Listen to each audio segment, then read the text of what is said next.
Episode 227.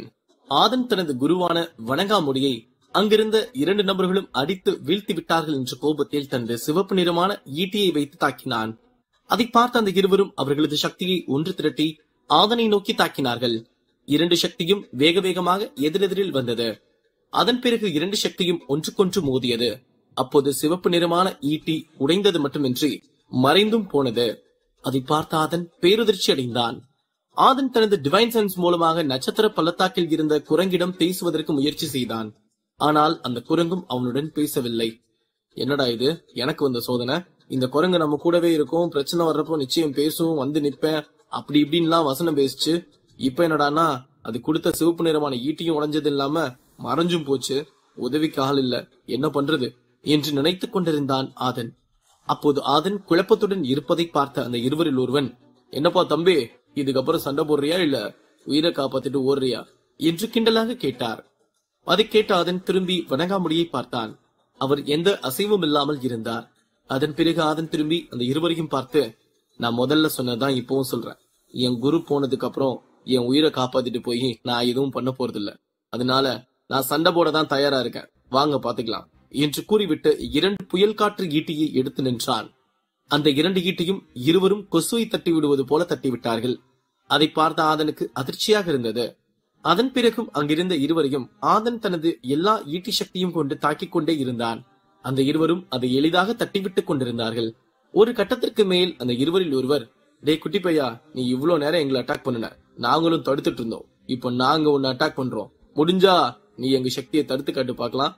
ஆனா இந்த சக்தியை உன்னால தடுக்க முடியலன்னா இது உன் தலையை வெட்டிடும், பரவாயில்லையா என்று கேட்டார். நான் எந்த தாக்குதலையும் சமாளிக்க தயாரா தான் இருக்கேன் என்று ஆதன் கூறிவிட்டு மீண்டும் திரும்பி வணங்காமுடியை பார்த்தான். அவர் எந்த ஒரு அசைவும் இல்லாமல் அப்படியே கட்டை போல் கிடந்தார். அதை பார்த்து அந்த இருவரின் கோபமும் அதிகமானது. இருவரில் ஒருவர் அவனது சக்தியை எடுத்து ஆதனை தாக்கினார். அப்போது அந்த சக்தி மிகவும் வேகமாக வந்து ஆதனை தாக்க வந்தது. அதை பார்த்த ஆதன், இது என்ன இவ்வளவு வேகமா வருது? இந்த சக்தி அங்கிருந்து வரும்போதே அதோட ஆற்றல் எவ்வளவு வலிமையானதா இருக்குன்னு உணர முடியுது. சரி, இருந்தாலும் நம்ம முழு சக்தியை போட்டு இதை தடுக்க முயற்சி பண்ணுவோம். முடியாத பட்சத்துக்கு அந்த அட்டாக்கை நம்ம மேல வாங்கிதான் ஆகணும் என்று நினைத்து விட்டு அவனது முழு சக்தி ஆற்றலையும் எடுத்து அந்த சக்தியை தடுத்தான். அப்போது அந்த சக்தி வந்து ஆதனின் ஆற்றல் சக்தியில் பட்டதும் அவன் அங்கிருந்து அப்படியே பின்னால் செல்ல ஆரம்பித்தான். இருப்பினும் அவன் தனது கண்களை இறுக்கி மூடிக்கொண்டு அந்த சக்தியை தடுக்க பெரும்பாடுபட்டான். இருப்பினும் ஆதனால் அந்த சக்தியை தடுத்து நிறுத்த முடியாமல் பின்னால் சென்று கொண்டே இருந்தான். அப்போது திடீரென்று அவனால் அந்த சக்தியை எளிதாக தடுக்க முடிந்தது. ஆதன் மெல்ல கண் திறந்து பின்னால் விழுந்து கிடந்த வணங்காமுடியை தான் முதலில் பார்த்தான். அவர் முதல் அடியில் எப்படி விழுந்து கிடந்தாரோ அப்படியேதான் கிடந்தார். அப்போது ஆதன் தலையை உயர்த்தி பார்க்கும்போது அங்கு ஒரு பெரியவர் அந்த சக்தியை தனது ஒரு கையில் தடுத்து நிறுத்திக் கொண்டு ஆதனை பார்த்து கொண்டிருந்தார். அந்த பெரியவர் அந்த சக்தியை கண்ணிமைக்கும் நேரத்தில் அப்படியே அதை தூக்கி தூரமாக வீசி எறிந்தார். அதை பார்த்த ஆதன் அந்த பெரியவரை வியந்து பார்த்து கொண்டிருந்தான். அந்த பக்கம் இருந்த அந்த 2 பெரியவர்களும் ஆதனுக்கு அருகில் வந்தார்கள். அப்போது அந்த புதிதாக வந்த பெரியவர் வணங்காமுடியை பார்த்து, டே வணங்காமுடி, நீ நடிச்சது போதும், எந்திரிச்சிங்க வா என்று கூறினார். அதை கேட்டதும் வணங்காமுடியும் எழுந்து வந்தார். அதை கேட்ட ஆதன், என்னது, நீங்க இறந்து போன மாதிரி நடிச்சிட்டு இருந்தீங்களா? எதுக்கு குரு இப்படி பண்ணீங்க என்று கேட்டான். என்ன மன்னிச்சிரு ஆதன், உன் சக்தியை கடுமையான நேரத்துல நீ பயன்படுத்துறியா இல்லையான்னு சோதிக்கதான் இப்படி பண்ணோம் என்று கூறினார் வணங்காமுடி. அதை கேட்ட ஆதன் குழப்பத்துடன் வணங்காமுடியை பார்த்து, பண்ணணுமா? அப்ப நீங்க எல்லாரும் ஒரே ஆளுங்க தானா என்று கேட்டான்.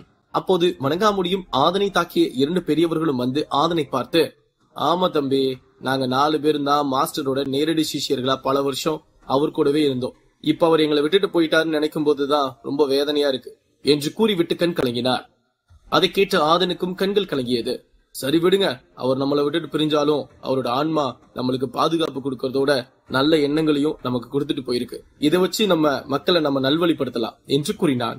அது கேட்டு அங்கிருந்த 4 ஆம் என்று தலையசைத்தார்கள். அப்போது அந்த சண்டை போட்ட 2 பெரியவர்கள் வந்து, ஆதன், நாங்க வணங்காமுடி அடிச்சு கீழே விழுக வச்சதும் நீ பயந்துட்டு ஓடிடுவோன்னு நினைச்சோம். ஆனா உன் தைரியத்தையும் துணிச்சலையும் பார்த்து எங்களுக்கு ரொம்ப சந்தோஷமா இருக்கு ஆதன். நீ வருங்காலத்துல எங்க மாஸ்டர் இடத்துக்கு வருவேன்னு வணங்காமுடி டிவைன் சென்ஸ் மூலமா எங்க கிட்ட சொன்னா. அதனாலதான் நாங்க உன்னை சோதிச்சு பார்த்தோம். உன் சக்தி ஆற்றலை பார்க்கும் போதே தெரியுது எங்க மாஸ்டரோட தேர்வு என்னைக்கும் தப்பா போகாதுன்னு. நீ இதே துணிச்சலோட இரு, நாங்க உனக்கு பக்கபலமா கூடவே இருப்போம் என்று கூறினார். ஆதன் சிறு புன்னகையுடன் அந்த 4 ஒன்றாக வணங்கினான். அதை பார்த்த அந்த நால்வரும் ஆதனை ஆசீர்வாதம் செய்தார்கள். அப்போது அந்த பெரியவர்களில் ஒருவர் சிவப்பு நிறமான முடி வைத்திருந்தார். அவர் ஆதனை பார்த்து, என்னப்பா குட்டி தம்பி, உன் சிவப்பு நிறமான ஈட்டி காணாம போயிருச்சுன்னு யோசிச்சுட்டு இருக்கியா என்று கேட்டுவிட்டு கையை உயர்த்தினார். அப்போது அவரது கைக்கு அந்த சிவப்பு நிறமான ஈட்டி வந்தது. அதை பார்த்த ஆதனுக்கு மிகவும் சந்தோஷமாகவும் இருந்தது. அவன் அதை வாங்கிக் கொண்டு அந்த பெரியவரை கட்டி அணைத்துக் கொண்டான். அப்போது வணங்காமுடி அந்த சிவப்பு நிறமான தலைமுடி வைத்திருந்த பெரியவரை பார்த்து, பார்த்து பார்த்து ஆதனன் அசிக்கிய கொன்றாத, அவனை விடுறா என்று கிண்டலாக கூறினார். சிவப்பு நிறமான முடி இருந்த பெரியவர், டேடே ஆத முன்னாடியும் என் வானத்தை வாங்காதரா, மத்த நேரம் தான் நீங்க 3 பேரும் என்ன கிண்டல் பண்றீங்க, இப்ப ஆதம் வந்தப்போமா இப்படி எல்லாம் பண்ணுவீங்க என்று சிரித்துக் கொண்டே கேட்டார். அப்போது அதை கேட்டு வணங்காமுடியும் அந்த சிவப்பு நிறமான முடி வைத்திருக்கும் பெரியவரும் மாறி மாறி கிண்டல் பண்ணி சிரித்துக் கொண்டிருந்தார்கள். ஆதனும் அவர்கள் இருவரையும் மாறி மாறி பார்த்து சிரித்துக் கொண்டிருந்தான். அப்போது அங்கிருந்து மற்றொரு பெரியவர் ஆதனை பார்த்து, இவனுங்க 2 பேரும் இப்படிதான் ஆதன் ஏதாவது பேசி கிண்டல் பண்ணிட்டு இருப்பாங்க என்று சிறு புன்னகையுடன் கூறினார். அதை கேட்ட ஆதன் சரி என்று தலையசைத்து விட்டு நின்றான். அப்போது மற்றொரு பெரியவர் வந்து ஆதனை பார்த்து, உனக்கு இந்த மாதிரி நண்பர்கள் இருக்காங்களா ஆதன் என்று கேட்டார். அதை கேட்டதும் ஆதனுக்கு முதலில் ஞாபகம் வந்தது சோமன் தான். அவனை இந்த 16 நாட்களாக ஆதன் பார்க்கவே முடியவில்லை என்று வருத்தப்பட்டுக் கொண்டிருந்தான். அப்போது ஆதன் தலை குனிந்து சோமனின் பிரம்பு குச்சியை பார்த்தான். அப்போது அவனுக்கு சோமன் சொன்ன வார்த்தைகள் தான் ஞாபகம் வந்தது. மச்சான் ஆதனே, நான் உன் கூட இல்லையான்னு கவலைப்படாத, இந்த பிரம்பு குச்சியை வச்சுக்கோ, உனக்கு எப்பெல்லாம் ஆபத்து வருதோ அப்ப இதை எடுத்து ஒரு சுழட்டி அடிச்சானா அந்த அடி நீ அடிச்ச அடி இல்லடா, உன் நண்பன் நான் அடிச்ச அடி, சரியா என்று கூறிவிட்டு ஆதனை கட்டி இணைத்தான். அதை நினைத்து பார்த்ததும் ஆதன் கண்களில் ஆனந்த கண்ணீர் வந்தது. ஏனென்றால் ஆதன் 15 நாட்கள் சோமனிடம் ஒரு வார்த்தை கூட பேசவில்லை. இன்று அங்கிருந்து வெளியே வந்ததும் வணங்காமுடி தன்னை அழைத்து வரும்போது சோமன் ஆதனை சந்தோஷமாக பார்த்துவிட்டு சென்றதும் அவனுக்கு மிகவும் வருத்தமாக இருந்தது. ஆதன் கண்களில் கண்ணீர் வருவதை பார்த்த வணங்காமுடி, ஏன்பா அழுகிற, இவன் உங்ககிட்ட ஏதாவது வேண்டாத கேள்வியை கேட்டானா என்ன என்று கேட்டுவிட்டு அந்த கேள்வி கேட்ட பெரியவரை பார்த்து, ஏண்டா நாங்க அவனை சிரிக்க வச்சு பேசிக்கிட்டு இருந்தா நீ அவனை அழுக வச்சுட்ட, அப்படின்னுடா கேள்வி கேட்ட என்று கேட்டார். அந்த பெரியவர் பதட்டம் அடைந்தார். அவர் வணங்காமுடியை பார்த்து, டேடே 3 பேரும் திட்ட ஆரம்பிச்சிடாதீங்களா, நான் ஆதனுக்கு ஃப்ரெண்ட்ஸ் இல்லையான்னு தான் கேட்டேன் என்று கூறினார். அப்போது ஆதன் வணங்காமுடியை பார்த்து, ஐயா அவர் எதுவும் தப்பா கேட்கல, அவர் என் நண்பர்களை பத்தி கேட்கவும் எனக்கு கண்ணு கலங்கிருச்சு என்று கூறினான். சிவப்பு நிறமான முடியிருக்கும் பெரியவர் ஆதனுக்கு அருகில் வந்து, ஏன்பா உனக்கு ஃப்ரெண்ட்ஸ்னு யாரும் இல்லையா என்று பொறுமையாக கேட்டார். இல்லையா, எனக்கு உங்களை மாதிரி 4 ஃப்ரெண்ட்ஸ் பட்டாலும் தான், அவங்க பேரெல்லாம் சோமன், தமிழ்வாணன், அப்புறம் வேங்கையன் என்று கூறினான் ஆதன். ஓ சரி சரி, அப்புறம் எதுக்கு ஆதன் அழுத என்று கேட்டார் வணங்காமுடி. அது இந்த ரகசிய இடத்துக்குள்ள போனதால என் நண்பன் சோமன் கிட்ட நான் 16 நாள் பேசலையா, அது நினைச்சதும் கண்ணுல கண்ணீர் வந்துருச்சு. அப்புறம் மத்த 2 நண்பர்களும் அப்படிதான். நான் ரகசிய இடத்துக்குள்ள போகும்போது நான் வாரியர் லெவல் சக்தியில இருந்தேன்னு எல்லாரும் என்ன ஏளனமா பார்த்தாங்க. அப்போ என் நண்பர்கள் 2 பேரும் என்ன பார்த்து, மச்சான் நீ கவலைப்படாதடா, எங்க 2 பேரை தாண்டிதான் உன்னை ஒருத்தன் கை வைக்க முடியும் அப்படின்னு சொன்னாங்க. அந்த அளவுக்கு அவங்க என் மேல உயிரையே வச்சிருந்தாங்கய்யா என்று கூறிவிட்டு மீண்டும் கண் கலங்கினான் ஆதன். அதை பார்த்து அங்கிருந்து 4 கண் கலங்கினார்கள். அப்போது ஆதன் தனது கண்ணீரை துடைத்து விட்டு, இப்ப கூட நான் உங்க கூட வந்திருக்கேன் இல்லையா, நம்ம அரசபுரத்துல இப்ப இடி மின்னல் அடிச்சு மழை வந்தாலும் சரி, வெயில் அடிச்சு உடம்பே கொதிச்சு போனாலும் சரி, எனக்காக என் 2 நண்பர்களும் அந்த இடத்துல காத்துட்டு இருப்பாங்கய்யா.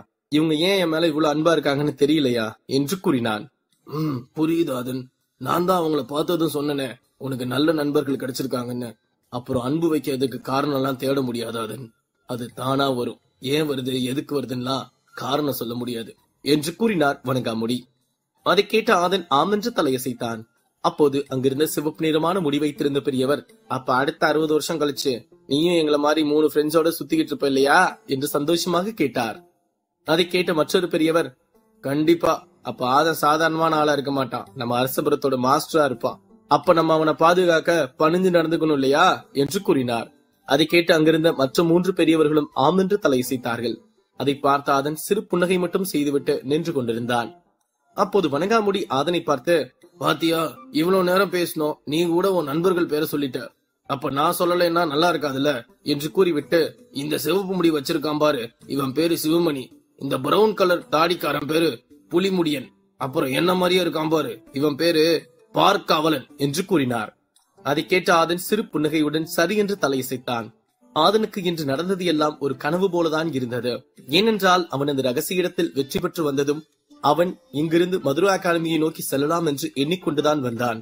ஆனால் அதன் பிறகு அரசபுரத்தில் கலவரம் ஏற்பட்டு விஜயன் வெல்லப்போகும் நேரத்தில் வணங்காமுடி வந்ததும் அதன் பிறகு ஆதனை அந்த அரசபுரத்தின் வருங்கால மாஸ்டர் பொறுப்புக்கு நியமித்ததும், பின்பு இந்த புது பூமிக்கு வந்ததும், அங்கு இருவருடன் சண்டை போட்டு தனது வாழ்க்கை இந்த புது பூமியில் முடிய போகிறது என்று இருக்கும் போது அங்கு ஒரு பெரியவர் வந்து காப்பாற்றியதும், அதன் பிறகு அந்த நால்வரும் ஆதனின் ஆற்றலை பார்க்கத்தான் இப்படி ஒரு சோதனை செய்ததாக கூறியதும், அதன் பிறகு அவர்கள் மிகவும் சக்தி வாய்ந்தவர்களாக இருப்பினும் ஆதனிடம் அவன் வயது வாலிபன் போல் விளையாட்டாக நடந்து கொண்டதையும் நினைத்து பார்க்கும் போது ஆதனுக்கு மிகவும் நெகிழ்ச்சியாக இருந்தது. இந்த நேரத்தில் ஆதன் சோமனைத்தான் நினைத்தான். ஏனென்றால் இங்கு இந்த நால்வர் செய்யும் கிண்டலும் கேலியும் விளையாட்டும் சோமன் ஒருவனே செய்வான் என்று நினைத்து தனக்குள் சிரித்தான் ஆதன். ஐவரும் சிறிது நேரம் கலந்து பேசிக் கொண்டிருந்தார்கள். அந்த சில நிமிடங்கள் நால்வரும் ஆதனுடன் நெருங்கிய நண்பர்கள் போல் இணக்கமாகிவிட்டார்கள்.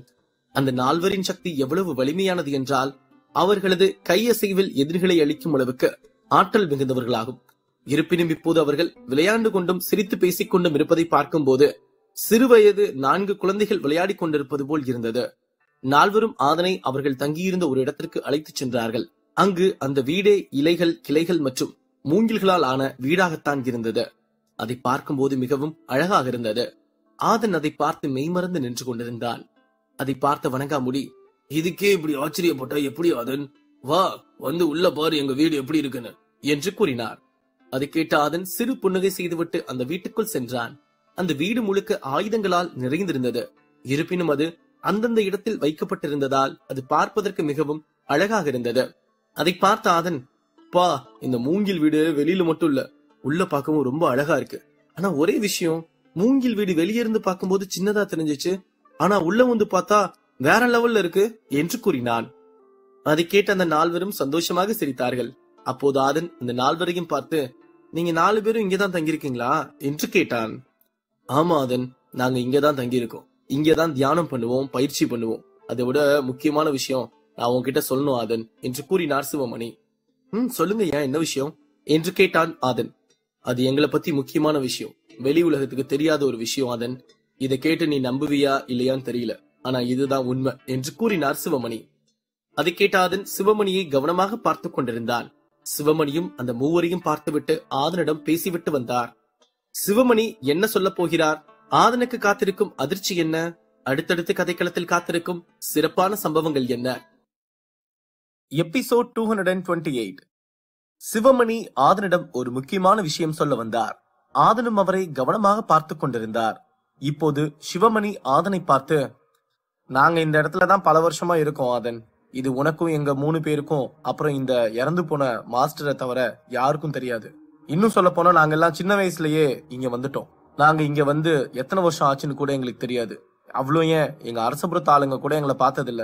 இப்பவும் எங்க மாஸ்டர் இறந்து போகாம இருந்திருந்தா வணங்காமுடி உன்னை காப்பாத்த வந்திருக்கவே மாட்டான் தெரியுமா என்று கூறினார். அதை கேட்ட ஆதன் பேரதிர்ச்சி அடைந்தான்.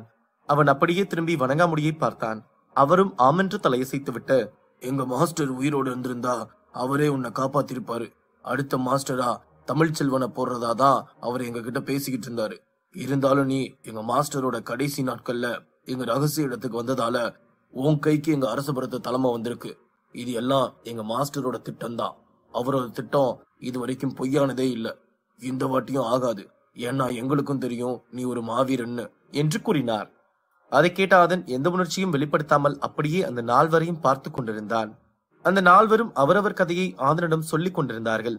அதை உன்னிப்பாகவும் கவனமாகவும் கேட்டுக்கொண்டிருந்தான் ஆதன். அந்த நால்வரின் கதையை கேட்ட ஆதன் ஒரு நாட்டுக்காகவும் நாட்டு மக்களுக்காகவும் அதைவிட ஒரு குருவுக்காக தங்களது வாழ்க்கையே அர்ப்பணித்த இந்த மாஸ்டர்களை பார்க்கும்போது ஆதன் உடம்பு புல்லரித்தது. ஆதன் இதுவரை மார்ஷியல் ஆர்ட்ஸ் உலகத்தில் போராடினால்தான் சக்தி கிடைக்கும், சக்தி இருப்பவன் தான் உலகத்தை ஆட்டி படைப்பான் என்றெல்லாம் நினைத்துக் கொண்டிருந்தான். ஆனால் அந்த சக்தி பெறுவது எவ்வளவு கடினம் என்று இந்த நால்வரின் கதை அவனுக்கு உணர்த்தியது. அது மட்டுமின்றி யாரும் அசைக்க முடியாத சக்தி பெற்றவர்களாக தங்களது மாஸ்டரின் மீது விசுவாசம் இருந்தாலும் இந்த நால்வரும் எண்ணிலடங்காத வருடங்கள் குகைக்குள் வாழ்ந்து வந்திருக்கிறார்கள். அதைவிட முக்கியமான விஷயம் இதில் என்னவென்றால், இவர்கள் யாராலும் இவர்களை அடிக்க முடியாத சக்தி பெற்றாலும் இந்த சக்தியை தனக்காக பெறாமல் தங்களது நாட்டு மக்களுக்கு நன்மை செய்ய வேண்டும் என்ற நினைப்போடு செய்ததுதான் பெருமைக்குரிய விஷயமாகும். அந்த நால்வரின் கதையை கேட்டு முடித்த ஆதன், உங்க 4 பேரையும் பார்த்ததே புண்ணியம்னு நினைக்கிறேன். ஏன்னா உங்க அளவுக்கு விசுவாசமான வாழ்க்கையை மக்களுக்காக அர்ப்பணிச்சு வாழ்ற ஆளுங்க எல்லாம் மார்ஷியல் ஆர்ட்ஸ் உலகத்துல இருக்காங்கன்னு பார்க்கும்போது ரொம்ப சந்தோஷமா இருக்கு. உங்க முன்னாடி நான் எல்லாம் ஒண்ணுமே இல்ல, இருந்தாலும் நீங்க என்ன உங்க கூட வச்சு கொண்டாடுறத பார்க்கும்போது எனக்கு ரொம்ப சந்தோஷமா இருக்கு. என்று கைகூப்பி வணங்கியவாறே கூறினான். அதை கேட்ட புலிமுடியன், அப்படியெல்லாம் இல்லாதன், ஏன்னா நாங்களாவது எங்க மாஸ்டர் கிட்ட இருந்து சக்தி ஆற்றல் கத்துக்கிட்டோம். ஆனா நீ அவரோட சக்தியான 9 லைட் ரேஸ் சக்தியை எடுத்திருக்கேன்னா உன் வருங்காலம் ரொம்ப பிரகாசமானதா இருக்கும். அதன் இவன் பெருசு அவன் பெருசுலாம் எதுவும் இல்லாதன். அது நம்ம மார்ஷியல் ஆர்ட்ஸ் உலகத்திலயும் சரி வேற உலகத்திலயும் சரி எல்லாம் தலக்கணம் வந்தா மத்தவங்க எல்லாம் சின்ன ஆளுங்களா தெரிவாங்க. இதெல்லாம் அவங்க அவங்களோட கண்ணை பொறுத்திருக்காதன் என்று கூறினான். அதை கேட்ட அதன், இல்லையா, எந்த சக்தி வேணாலும் கத்துக்கலாம். ஆனா விசுவாசமான ஒருத்தர் கீழே இவ்வளவு வருஷம் இருக்கிறதெல்லாம் சாதாரணமான விஷயம் இல்ல. நான் வருங்காலத்துல எப்படி இருப்பேன்னு எனக்கு தெரியாதியா. ஆனா உங்களை மாதிரி ஆளுங்க உங்களுக்கு முன்னாடி மார்ஷியல் ஆர்ட்ஸ் உலகத்துல இருந்திருப்பாங்களான்னு தெரியல. ஆனா நான் அடிச்சு சொல்வேங்கயா, இனிமே வருங்காலத்துல உங்களை மாதிரி ஆளுங்க வாய்ப்பு இல்ல. அதனாலதான் நான் சொல்றேன் உங்க முன்னாடி நான் ஒரு பொருட்டே இல்லைன்னு என்று கூறினான். அப்போது பார்க்காவலன் ஆதனை பார்த்து, சரி பழைய விஷயங்கள் எல்லாம் எதுக்கு பேசிக்கிட்டு, இப்போ உங்ககிட்ட நான் நேரடியா கேக்குறேன் ஆதன், நீ இப்போ என்ன பண்ணலான் இருக்க? நீ எங்க அரசபுரத்திலேயே எங்க கூட தங்கி இருப்பியா? அப்படி மட்டும் நீ தங்கி இருந்தனா நாங்க 4 பேரும் உன்னை மருத்துவ கலையில தலை சிறந்தவனா மாத்தி காட்டுவோம் ஆதன். நீ என்ன சொல்ற ஆதன் என்று அன்போடு கேட்டார். இல்லையா, நான் எங்க மதுரை அகாடமியில பயிற்சி எடுத்துட்டு இருக்கேன். இப்போ அதை பாதியில விட்டுட்டு வர்றது நல்லதா இருக்காதியா. வணங்காமுடியா சொன்ன மாதிரி நான் என் 9 ஆற்றல் சக்தியும் மேக்சிமம் பண்ணிட்டு கண்டிப்பா இந்த அரசபுரத்துக்கு வர்றேன். அப்போ இந்த மக்கள் என்ன தலைவனா ஏத்துக்கிட்டா கண்டிப்பா இந்த மக்களுக்கு நான் என்னால முடிஞ்ச பாதுகாப்பையும் நல்லதையும் செய்வேன் என்று கூறினான் ஆதன். அதை கேட்ட பார்க்காவலன், நீ சொல்றதும் சரிதான் ஆதன். ஏன்னா நம்ம பயிற்சி எடுத்துட்டு இருக்க இடத்துல இருந்து டக்குன்னு மாறி வர்றது நல்ல விஷயம் இல்ல. இருந்தாலும் உன்னை பார்த்ததும் சொல்லணும்னு தோணுச்சு, அதனாலதான் சொன்னேன் என்று சிறு புன்னகையுடன் கூறினார். அதை பார்த்த புலிமுடியன், சரி சரி விடு பார்க்காவலன், ஆதன் சின்ன பையன்பா, அவன்லாம் இந்த உலகத்தை சுத்தி வரணும். அவனை கூட்டிட்டு வந்து ஒரு கூண்டுக்குள்ள அடைக்க பார்க்க கூடாதுப்பா என்று கூறினார். அதை கேட்டு அங்கிருந்த மற்ற 3 பெரியவர்களும் ஆமென்று தலையசைத்தார்கள். அதன் பிறகு வணங்காமுடி ஒரு பச்சை நிறமான ஒரு கல்லை எடுத்து ஆதனிடம் கொடுத்து விட்டு, ஆதன், இந்த பச்சை நிற கல்லை நீ பத்திரமா வச்சுக்கோ. இந்த பச்சை கல்லுல எங்க அரசபுரத்தோட சக்தி இருக்கு. இத உனக்கு ஆபத்து வர்றப்போ தயங்காம பயன்படுத்திக்கோ, சரியா என்று கூறினார். அந்த பச்சை நிற கல்லில் அரசபுரத்தின் சின்னம் பொறிக்கப்பட்டிருந்தது. அதை ஆதன் பார்த்துவிட்டு வணங்காமுடியை பார்த்து, ரொம்ப ரொம்ப நன்றி ஐயா என்று கூறினான். அதன் பிறகு ஆதன் வணங்காமுடியை பார்த்து, ஐயா, நான் என் ஊருக்கு போக வேண்டிய நேரம் வந்துருச்சு. என் நண்பர்கள் வேற ரொம்ப நேரமா வெளியே காத்துட்டு இருப்பாங்க. அதனால இன்று பேசுவதற்கு வந்தான். அப்போது அந்த 4 பெரியவர்களும் வந்து ஆதனை கட்டி அணைத்து விட்டு அவனை வழி அனுப்பிவிட தயாராக நின்றார்கள். அதன் பிறகு வணங்காமுடி அவரது கையில் ஒரு சொடக்கு போட்டார். அப்போது ஆதன் மட்டும் அந்த அரசபுரத்தின் மலையடிவாரத்தில் நின்று கொண்டிருந்தான்.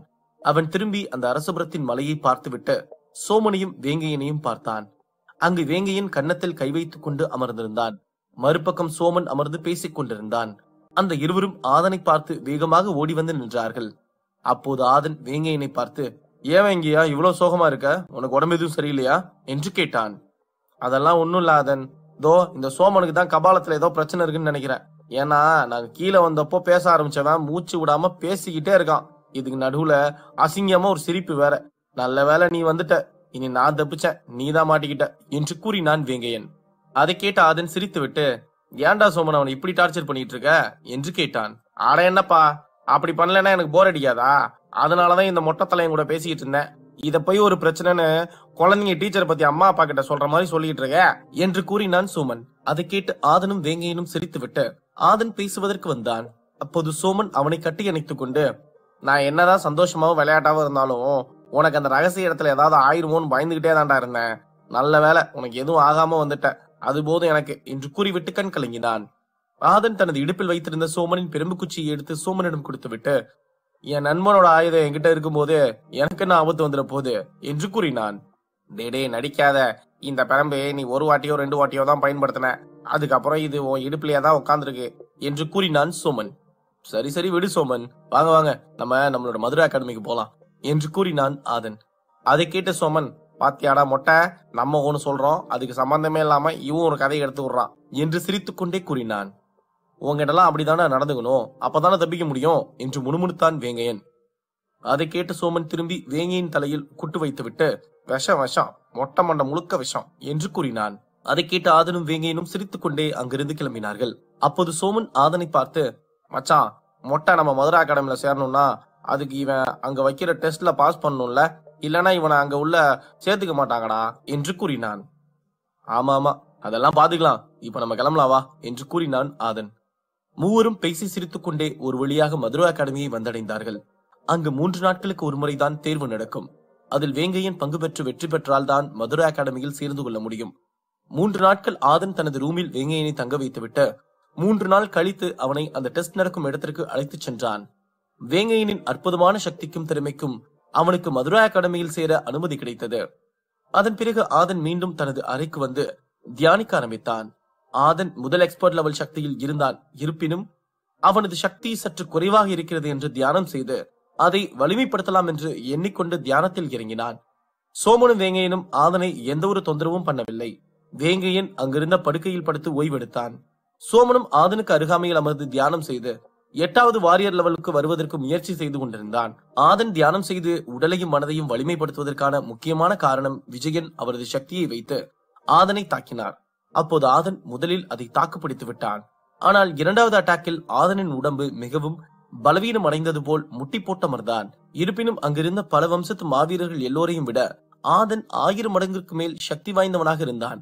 ஏனென்றால் ஆதன் வாரியர் லெவல் சக்தியிலேயே இந்த அளவுக்கு வலிமையாக இருக்கிறான் என்றால் அங்கிருந்த மற்றவர்களைப் போல் முதல் எக்ஸ்பர்ட் லெவல் சக்தியில் ரகசிய இடத்திற்குள் சென்றிருந்தான் என்றால் அங்கிருந்த அனைத்து வீரர்களையும் முன்பை விட பல மடங்கு அதிகமான வீரர்களை கொன்று குவித்திருப்பான். அது மட்டுமின்றி அந்த ரகசிய இடத்திற்குள் ஆதன் புலிச்செல்வன் மற்றும் நன்னனையும் எளிதாக அடித்து வீழ்த்தி விட்டான். ஏனென்றால் அந்த ரகசிய இடத்தில் அவர்களது சக்தி முதல் எக்ஸ்பர்ட் லெவலுக்கு குறைத்துக் கொண்டு சண்டை போட்டார்கள். இதுவே வெளி உலகமாக இருந்திருந்தால் அந்த இருவரும் ஆதனை கொன்றிருப்பார்கள் என்பதில் எந்த ஒரு ஆச்சரியமும் இல்லை. அதனால்தான் ஆதன் தனது சக்தியையும் உடல் பலத்தையும் சற்று அதிகப்படுத்திக் கொள்ள வேண்டும் என்று தியானத்தில் இருந்தான். மறுபக்கம் வணங்காமுடி பார்க்காவலனை பார்த்து, நீ என்னப்பா ஆதன் இந்த பூமியிலே இருக்க சொன்ன? அவன் வரும்போதே என்கிட்ட கேட்டான், இந்த பூமியிலேயே நம்ம ஏன் தங்கி இருக்க கூடாதுன்னு. அப்படி இருக்கும்போது நீ கேட்டப்ப அவன் சரின்னு சொல்லியிருந்தா என்ன பண்ணுவ என்று கூறினார். அதை கேட்ட பார்க்காவலர், அப்படி இல்லடா, அவனை பார்க்கும்போது ஏதோ ஒரு நல்ல காலம் பிறக்க போகுதுன்னு மனசுல தோணுச்சு. அதுவும் இல்லாம அவன் கள்ளங்கப்படம் இல்லாத சிரிப்பை பார்க்கும்போது அவனை நம்ம கூடயே வச்சுக்கலான்னு தோணுச்சு. அதனாலதான் கேட்டேன் என்று கூறினார். உன் அன்பு எனக்கு புரியுதுப்பா. உனக்கு தோணுன விஷயம் எனக்கும் தோணுச்சு. ஆனா ஆதம் சொன்ன வார்த்தை தான் ரொம்ப முக்கியமான வார்த்தை தெரியுமா? எல்லா விஷயத்துக்கும் நேரம் காலம் வரணும், அதுக்கப்புறம் தான் இந்த இடத்துக்கு வரணும்னு சொல்றான். எந்த ஒரு வீரனும் ஆதன் மாதிரி தான் பதில் சொல்லுவான். ஏன்னா அவங்க எல்லா கலையும் முழுசா கத்துக்கிற வரைக்கும் தேனி எப்படி தேனை தேடுமோ அப்படிதான் தேடிட்டு இருப்பாங்க. அது போதுமான அளவு கிடைச்சதும் தான் அடுத்து யோசிப்பாங்க. அது மாதிரிதான் ஆதனும் யோசிச்சிருக்கான். அதனாலதான் அவன் போய் எல்லாத்தையும் கத்துக்கிட்டு வந்து இங்க எல்லாரையும் பாத்துக்கிறேன்னு சொல்றான் என்று கூறினார் வணங்காமுடி. அதை கேட்டு பார்க்காவலன் ஆமென்று தலையசைத்தார். அப்போது சிவமணி மற்றும் மூவரையும் பார்த்து, வணங்காமுடி சொன்னதுதான் உண்மை. இப்போ ஒரு சாதாரணமான வீரன் கிட்ட போய் நம்ம 4 பேரும் அவனுக்கு பாதுகாப்பு கொடுக்குறோம், உனக்கு தேவையான எல்லா சக்தி ஆற்றலும் சொல்லி கொடுக்குறோம்னு சொல்லியிருந்தா அவன் கொஞ்சம் கூட யோசிக்காம சரின்னு சொல்லியிருப்பான். ஆனா ஒரு வீரன் தான் 4 இடத்துக்கு போகணும், 4 நல்ல மனுஷங்களை பார்த்து பேசணும் பழகணும்னு நினைப்பான். அந்த வரிசையில ஆதன் முதல் இடத்துல இருக்கான்பா என்று கூறினான். அதை கேட்டு மூவரும் தலையசைத்து விட்டு ஆதனை பற்றி பேசிக்கொண்டே அவர்கள் பயிற்சி செய்ய ஆரம்பித்தார்கள். ஆதனுக்கு காத்திருக்கும் சந்தோஷமான விஷயம் என்ன? ஆதன் அடுத்து சந்திக்க போகும் நபர் யார்? அடுத்தடுத்து கதைக்களத்தில் காத்திருக்கும் விறுவிறுப்பான நிகழ்வுகள் என்ன?